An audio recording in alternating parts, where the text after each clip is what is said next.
ओम शांति। ओम शांति। ओम शांति। आज मंगलवार है और डेट है 29/11/2022। मंगलवार की आप सबको शुभ मंगल कामनाएं। गुड मॉर्निंग बाबा। बाबा की तरफ से भी आप सभी को बहुत बहुत शुभ मॉर्निंग, शुभ मंगल कामनाएं। आपका दिन मंगलमय हो। सुनते हैं मुरली से पहले आज का स्वमान। मैं ट्रस्टी हूँ। मैं ट्रस्टी हूँ। लक्ष्य है मुझे हर कर्म करते हुए न्यारा बनकर रहना है। जिस प्रकार एक ट्रस्टी बहुत बड़ा कारोबार संभालते हुए भी उससे न्यारा रहता है, प्यारा रहता है, उसे सदैव यह भान रहता है कि यह सारा धन एवं संपत्ति मेरी नहीं है, परंतु मैं इसे यथावत संभालने के लिए निमित्त हूँ।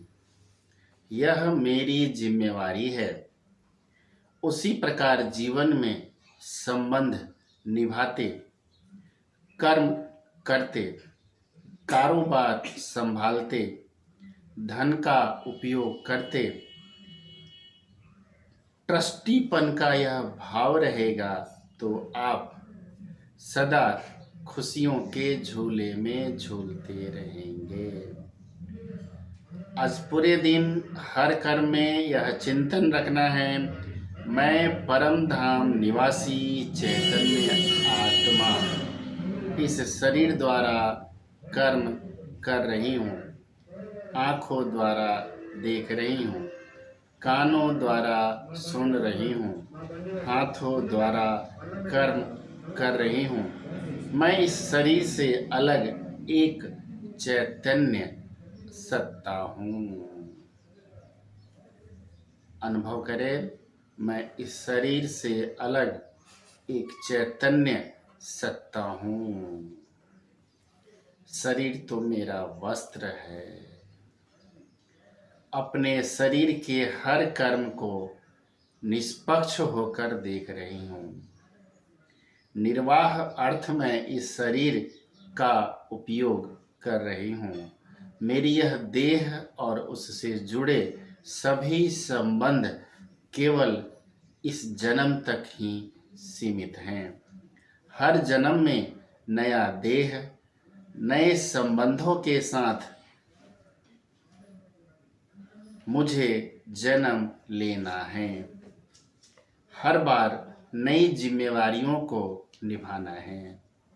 इस जन्म का जो कारोबार है, जो भी संबंध है, केवल निमित्त मात्र मैं निभा रही हूँ। कर्म पूरा होते ही मैं उससे न्यारी प्यारी हो जाती हूँ।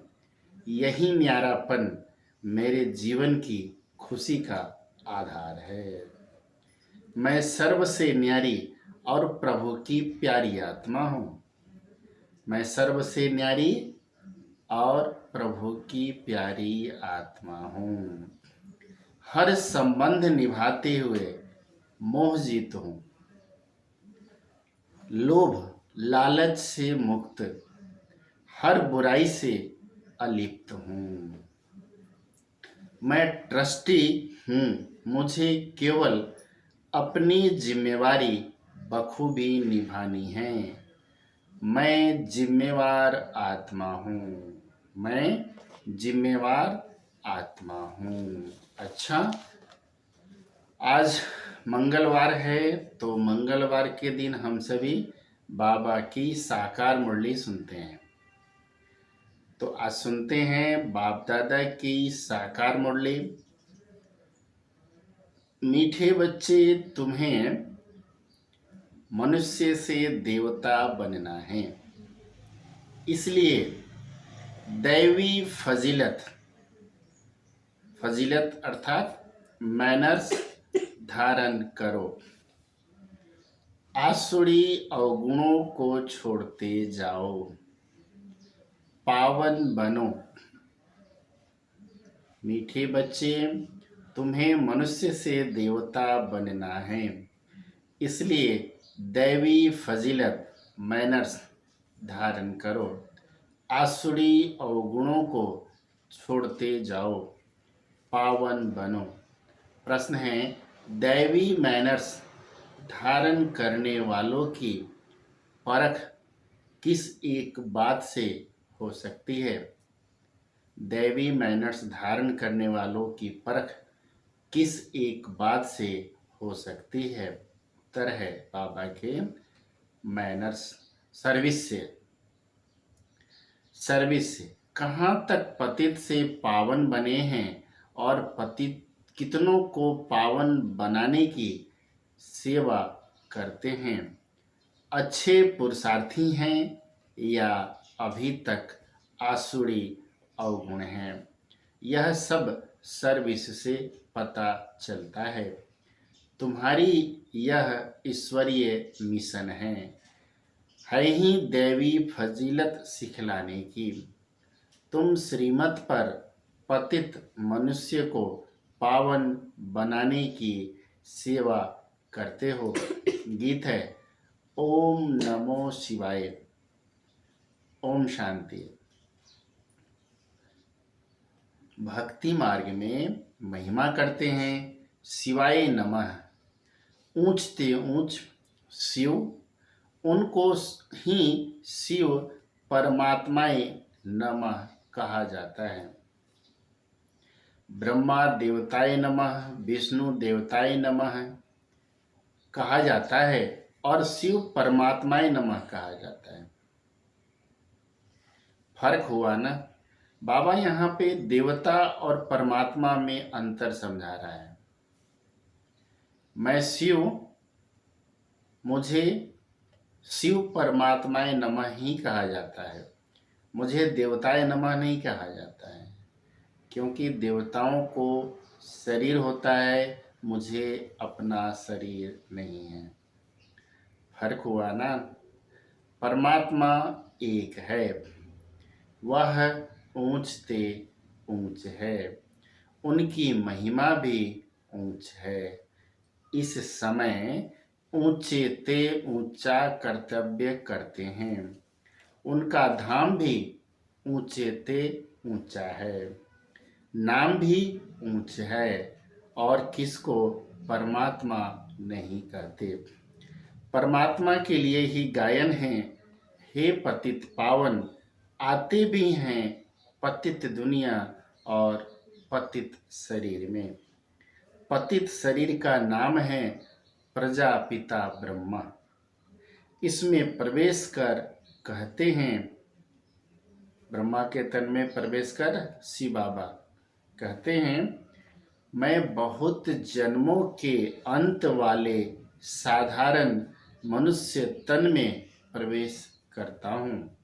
सूक्ष्म वतनवासी संपूर्ण ब्रह्मा में नहीं आते हैं। संपूर्ण ब्रह्मा तो सूक्ष्म वतनवासी है ना। खुद कहते हैं, इनके बहुत जन्मों के अंत के जन्म में आता हूँ। बहुत जन्म लेते ही है राधे कृष्ण, उनके बहुत जन्मों के अंत का जन्म साधारण है। ऐसे तो कहते नहीं हैं कि मैं पावन शरीर में प्रवेश करता हूँ। बाबा पावन शरीर में क्यों आएगा? पावन तो पावन ही है ना। पतित शरीर में आता है पतित को पावन बनाने के लिए। भगवान वाच, मैं साधारण तन में आता हूँ। अब भगवान जरूर आकर के इस साधारण तन द्वारा आत्माओं को बैठ समझाते हैं कि मैं परमपिता परमात्मा हूँ, मैं कृष्ण की आत्मा नहीं हूँ, न ब्रह्मा विष्णु शंकर की आत्मा हूँ। किसने कहा? शिव बाबा ने।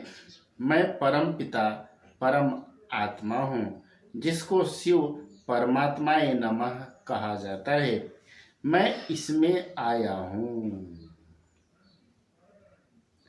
मैं सूक्ष्म बतन वासी ब्रह्मा में प्रवेश नहीं करता हूँ। मुझे तो यहाँ पतितों को पावन बनाना है। मेरे द्वारा ही वह सूक्ष्म बतन वासी ब्रह्मा पावन बना है, इसलिए उनको सूक्ष्म में दिखाया है।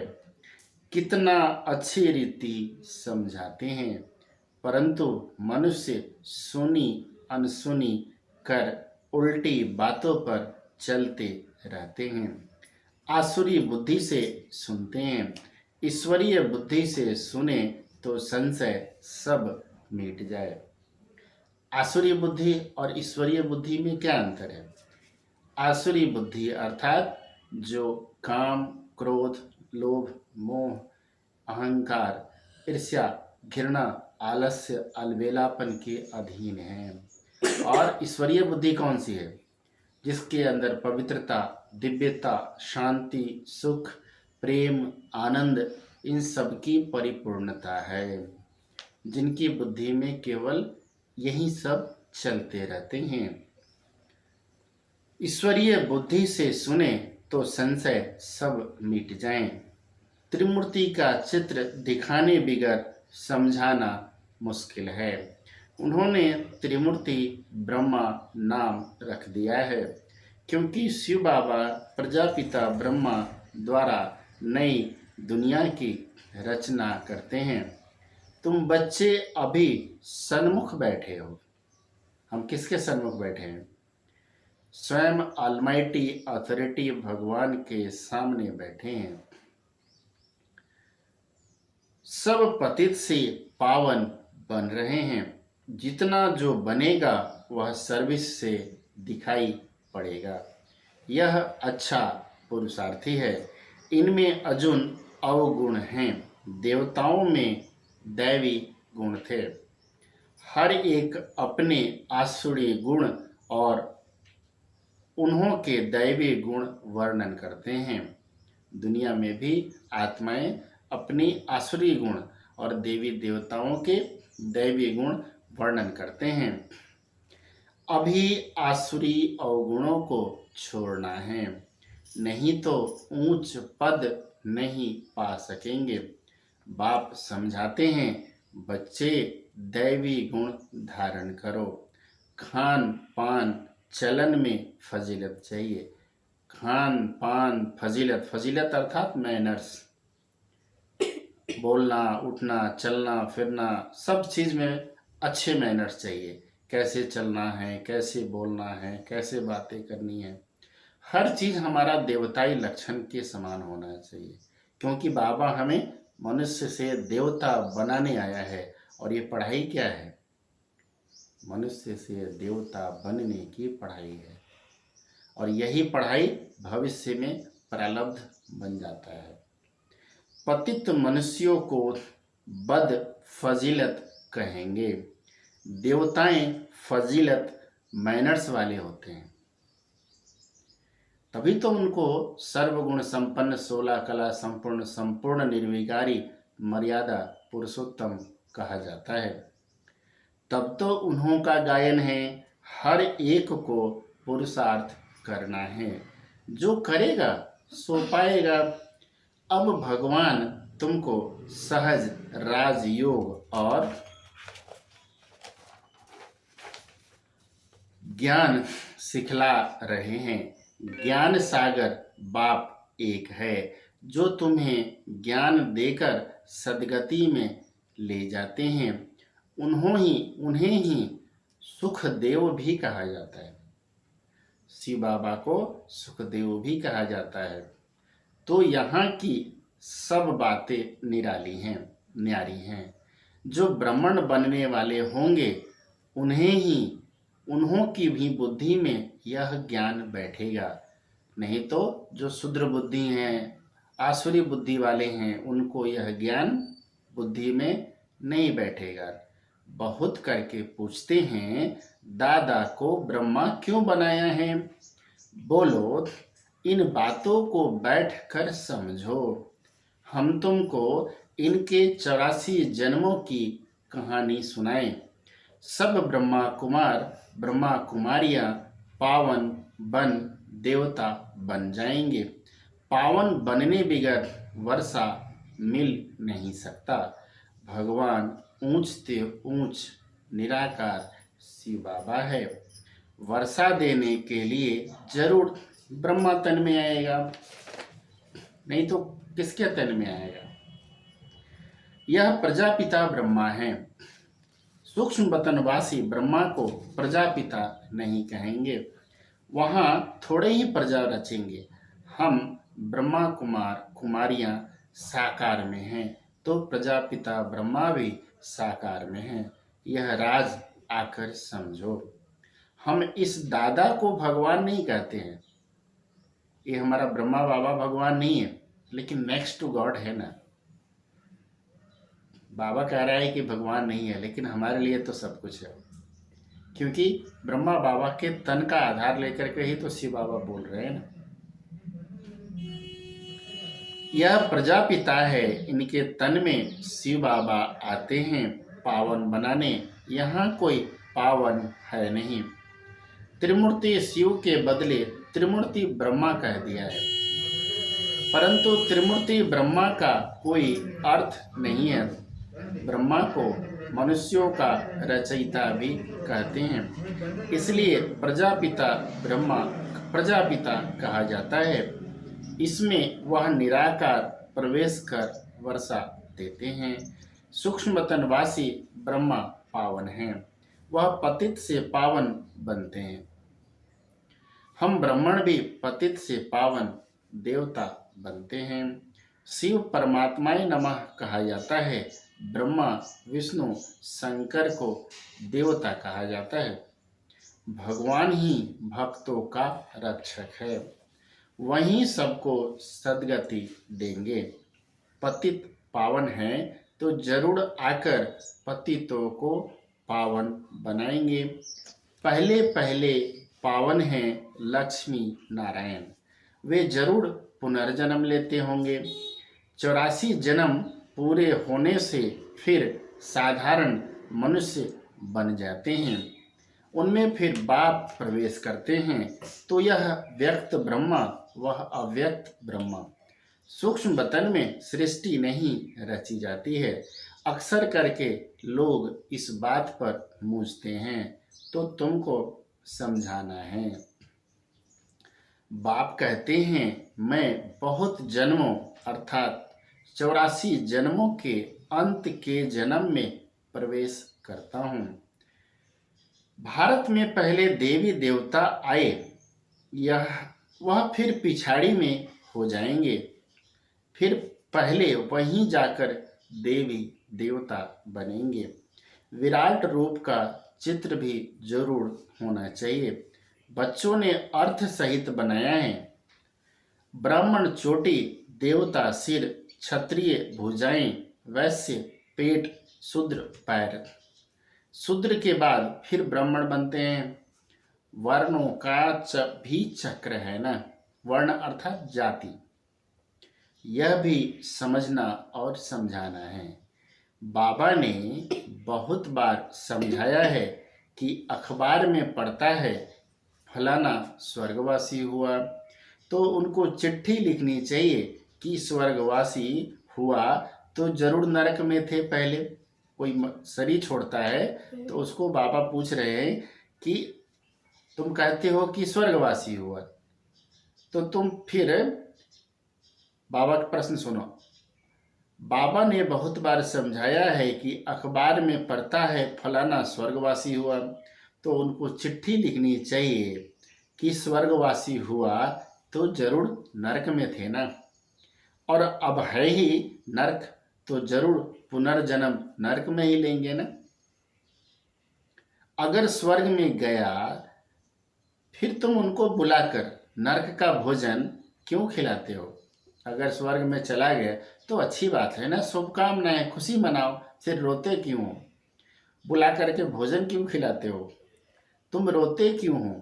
परंतु इतनी बुद्धि नहीं है जो समझे कि स्वर्ग की स्थापना तो बाप ही आकर करते हैं, राजयोग सिखलाते हैं।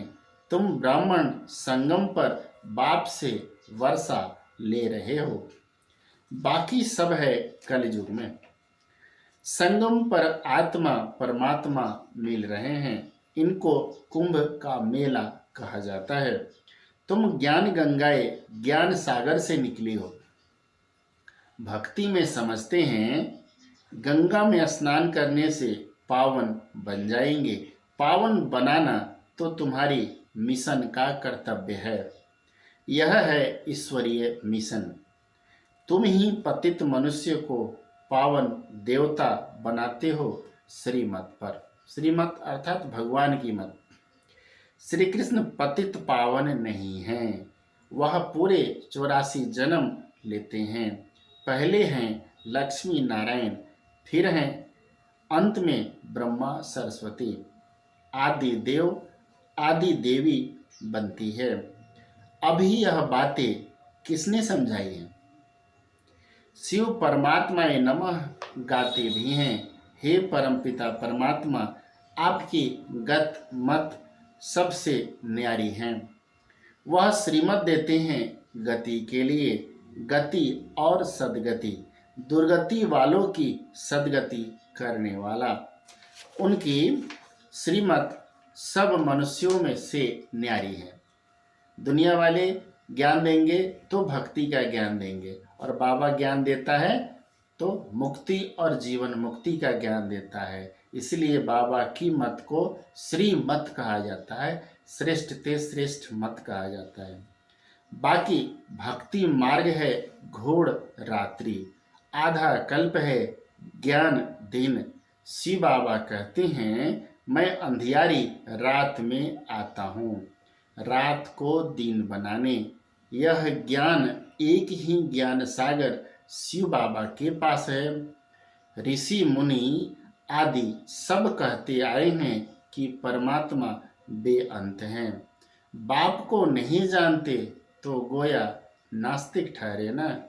आधा कल्प है नास्तिक,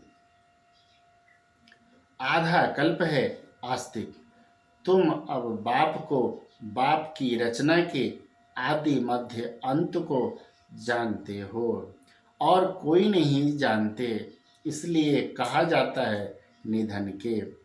अनेक धर्म अनेक मतें हो गई है। कल परसों की मुरली में भी बाबा ने समझाया था कि तुम निधन के हो गए हो, बाप को भूलने से तुम निधन के हो गए हो। अनेक धर्म अनेक मतें हो गई हैं। अब बाप कहते हैं इस पुरानी दुनिया का संन्यास करना है, अर्थात इसमें रहना भी है और बुद्धि से भूलना भी है। याद रख करना है शांति धाम और सुख धाम को। जितना याद करेंगे उतना ऊंच पद पाएंगे।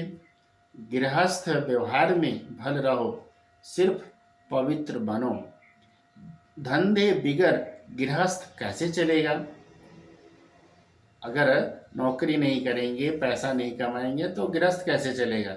तो नौकरी भी करनी है, पैसा भी कमाना है, और शांति धाम और सुख धाम को याद भी करना है। सिर्फ पवित्र बनना है और बाप को याद करना है। बाप कहते हैं मैं सोनार भी हूँ, मैं सोनार भी हूँ। सोनार क्या करता है? सोने को गला करके हीरे, इसको डायमंड को, चांदी को, सिल्वर को गला करके फिर नए शेप में बदल देता है। तो बाबा कहता है कि मैं सोनार हूँ, मैं सोनार भी हूँ। तुम्हारी आत्मा और शरीर दोनों ही पतित है, इसलिए तुम्हारी आत्मा जब पावन बने तब फिर शरीर भी पावन मिले। सच्चे सोने का जेवर भी ऐसा बनेगा ना। अब तो आत्मा और शरीर दोनों ही आयरन एजेड हैं। फिर पावन बनाने की युक्ति बाप बताते हैं। इसलिए कहते हैं तुम्हारी गत मत श्रीमत सबसे न्यारी है। अभी तुम जानते हो यह सदगति का रास्ता कोई बतला नहीं सकते हैं। गायन होता है तो जरूर कुछ करके गए हैं। अभी कलयुग है फिर सतयुग होना है। संगम पर तुम बैठे हो, तुम ब्रह्मा बंसी ब्राह्मण हो। कमल फूल समान पवित्र रहते हो। तुम्हारी माया के साथ युद्ध है। हमारी युद्ध किसके साथ है? माया के साथ है। माया से ही कई फेल हो जाते हैं। काम का घूंसा जोर से लगता है। बाबा कहते हैं खबरदार रहो। अगर गिरा तो फिर अगर गिरा तो फिर किसी को कह नहीं सकेंगे कि काम महाशत्रु है। बाप कहते हैं फिर भी पुरुषार्थ करो। एक बार हराया, दूसरी बार हराया, फिर अगर तीसरी बार हराया तो खत्म।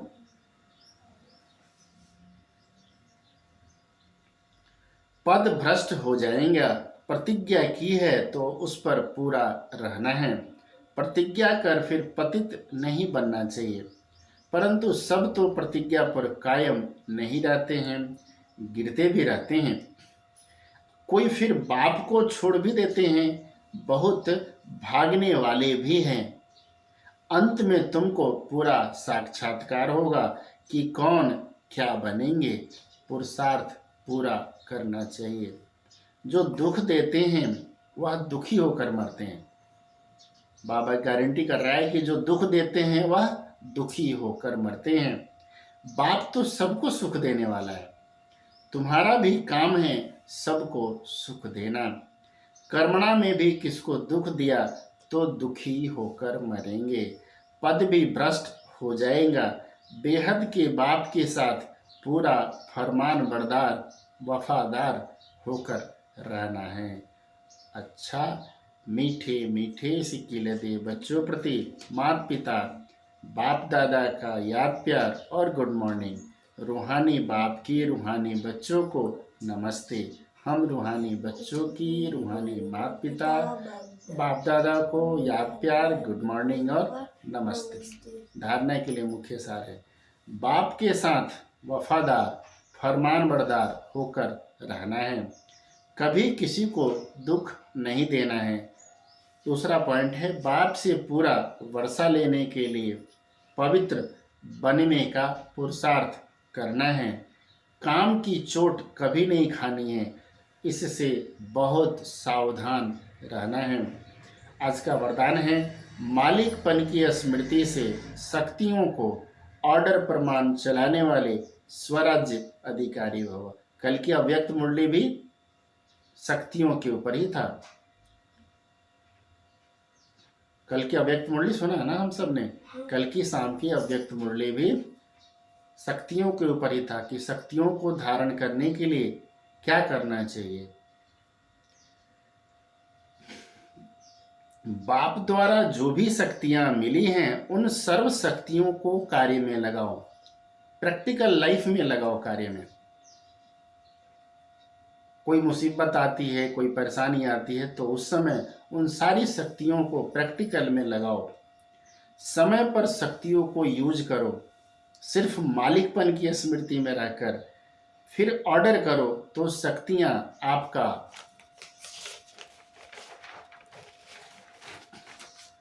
ऑर्डर मानेंगी। अगर कमजोर होकर ऑर्डर करेंगे तो नहीं मानेंगे। बाप दादा सभी बच्चों को मालिक बनाते हैं, कमजोर नहीं बनाते। सब बच्चे, सोचो बाबा ने क्या बोला होगा, सब बच्चे राजा बच्चे हैं। खुश हो रहा है मन। सब बच्चे राजा बच्चे हैं क्योंकि स्वराज्य आपका बर्थ राइट है। यह बर्थ राइट कोई भी छीन नहीं सकता। स्लोगन है त्रिकालदर्शी स्थिति में स्थित हो रहकर हर कर्म करो तो सफलता मिलती रहेंगी। मातेश्वरी जी के अनमोल महावाक्य हैं। अब यह जो हम कहते हैं कि प्रभु हम बच्चों को उस पार ले चलो, उस पार का मतलब क्या है? लोग समझते हैं उस पार का मतलब है जन्म मरण के चक्र में न आना, अर्थात मुक्त हो जाना। अब यह तो हुआ मनुष्यों का कहना, परंतु वो कहता है, मतलब भगवान वाच है, बच्चों, सचमुच जहाँ सुख शांति है, दुख अशांति से दूर है, उसको कोई नई दुनिया कहते हैं? नहीं कहते। जब मनुष्य सुख चाहते हैं तो वो भी इस जीवन में होना चाहिए ना। अब वो तो सतयुगी वैकुंठ देवताओं की दुनिया थी, जहाँ सर्वदा सुखी जीवन थी। उसी देवताओं को अमर कहते थे। अब अमर का भी कोई अर्थ नहीं समझते हैं। ऐसे तो नहीं, देवताओं की आयु इतनी बड़ी थी जो कभी मरते नहीं थे। अब यह कहना उन्हों का रॉन्ग है, क्योंकि ऐसे है नहीं। उनकी आयु कोई सतयुग त्रेता तक नहीं चलती है, परंतु देवी देवताओं के जन्म सतयुग त्रेता में बहुत हुए हैं। 21 जन्म तो उन्होंने अच्छा राज्य चलाया है, और फिर 63 जन्म द्वापर से कलयुग के अंत तक टोटल उन्हों के जन्म चढ़ती कला वाले 21 हुए और उतरती कला वाले 63 हुए। टोटल मनुष्य 84 जन्म लेते हैं। बाकी यह जो मनुष्य समझते हैं कि मनुष्य 84 लाख योनियां भोगते हैं, यह कहना भूल है। अगर मनुष्य अपनी योनि में सुख दुख दोनों पार्ट भोग सकते हैं, तो फिर जानवर योनि में भोगने की जरूरत क्या है?